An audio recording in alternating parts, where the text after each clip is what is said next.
Viju Krishnan with us now, the Joint Secretary of All India Kisan Sabha, which is the largest workers' union representing farmers. And it's good to have you with us. There just seems to be two different points of view here. The government says this will open up competition. I guess the farmers' view is actually they can end up getting crushed by the competition, by the corporates.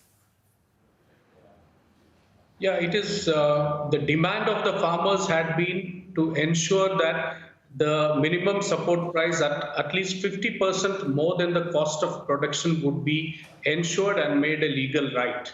However, the government has not at all bothered to take into account this demand.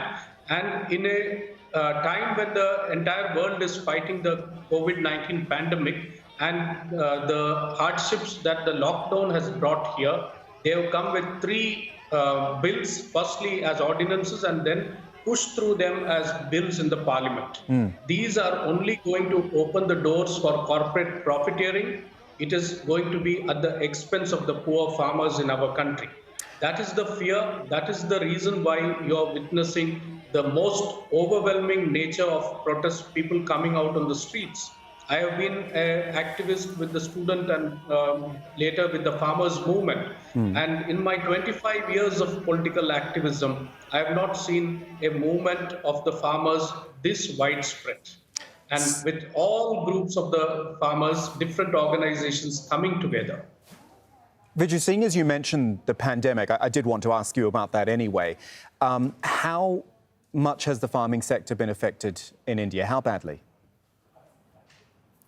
See, the lockdown announced here was without any proper planning or preparedness. So it was a time when the farmers in India were expecting a bumper harvest because it was almost the harvesting time of the Rabi season, where a large part of our wheat and maize as well as mustard and different crops are harvested around April and May. But the manner in which the lockdown was implemented, it led to a situation where there were no laborers available. And even if family labor was used, then there was no transportation available and no marketing possible. So it led to a harvesting and marketing crisis.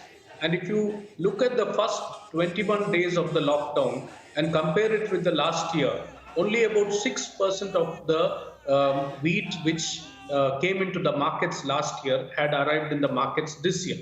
So it is the same for most of the crops in this particular time. And all farmers, irrespective of whether they are growing food grains or horticultural crops or pulses and so on, every section has seen huge losses of income. And this government has done nothing to support them in terms of income so that there could be some purchasing power, demand in the economy, which would spur the economy to do better. So as a union, you are there to represent the farmers. I'm sure you lobby the government and you take your concerns there. What sort of response do you get? Because everything you've described of these new laws is something which is going to negatively impact farmers. How does the government actually respond to that? See, for the first time in our independent history of India, we are finding a government which just is not bothered to consult with the different organization of farmers. This also, these bills are directly infringing on the federal rights of states, state governments, the provincial governments.